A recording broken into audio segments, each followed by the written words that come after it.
of mass 2 kg rests on a horizontal frictionless table mu is equal to 0.5 at time t is equal to 0 and the force varies as F is equal to 2t. The time constant t naught at which the motion starts and the distance traveled, that is t is equal to 2t naught, we have to calculate for this particle. So suppose if I take this body, there is a force F which is equal to 2t which acts in the right hand side direction. There will be a friction force which acts in the opposite direction which is equal to F. Okay.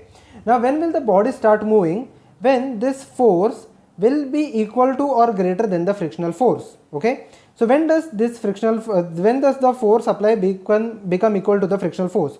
So when I substitute 2t or 2t naught, it will be equal to the frictional force. Frictional force is equal to mu mg. Okay. Only when this force becomes equal to or greater than the frictional force, then only the body will start sliding towards the left hand side.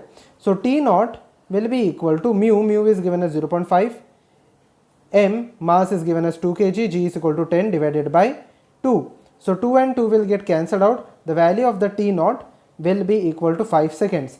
It means that between 0 to 5 the body will be stationary or it will not move at all. After that we have to find out between 5 to 10 because we have to find out the distance between T naught and 2T naught.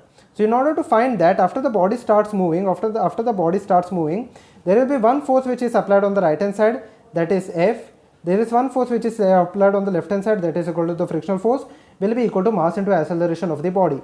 Now F will be equal to 2T minus the friction force will be written as mu mg, will be equal to m into A. So basically 2 into T minus mu is given as 0.5, m is given as 2, g is equal to 10.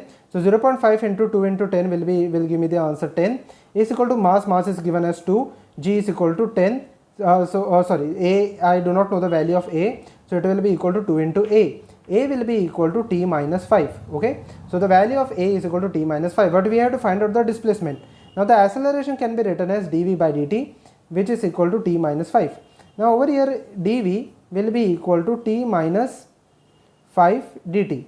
When I integrate this part, v will be equal to t square by 2 minus 5t plus c. If you see over here, till 0 to 5 seconds the velocity is 0. So velocity is 0 at time t is equal to 5 seconds. Okay, there are two different methods. There are two different paths.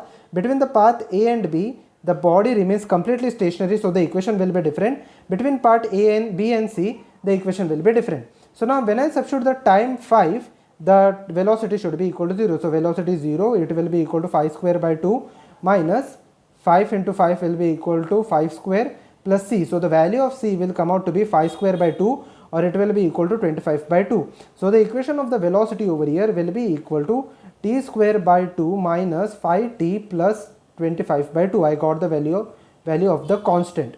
Now I will find out the displacement. So dx by dt will be equal to t square divided by 2 minus 5t plus 25 by 2. When I integrate this part again on both the sides with respect to t, x will come out to be t cube divided by 6 minus 5t square divided by 2 plus 25 by 2 into t. Okay, and the limits of integration will be between 5 to 10. So when I substitute the limit of integration as 10 in the first part, it will be equal to 10 cube minus 5 cube divided by 6. Okay, 10 cube is 1000, 5 cube is 125. So it will be equal to 10 cube is 1000, 5 cube is 125. So it will be equal to 875 divided by 6. When I substitute the limit of integration on the right hand side, it will be 10 square which is 100 minus 5 square which is equal to 75. So 75 into 5 will be equal to 375 divided by 2. And the last part over here, it will be equal to 25 into 10 minus 5 which is equal to 5. So 25 into 5 will be equal to 125 divided by 2. So when I substitute the limits over here, 370 minus 375, it will be equal to 875 divided by 6 minus, okay, so minus 375 plus 125 will give me the answer 250 by 2, or it will give me the answer 125.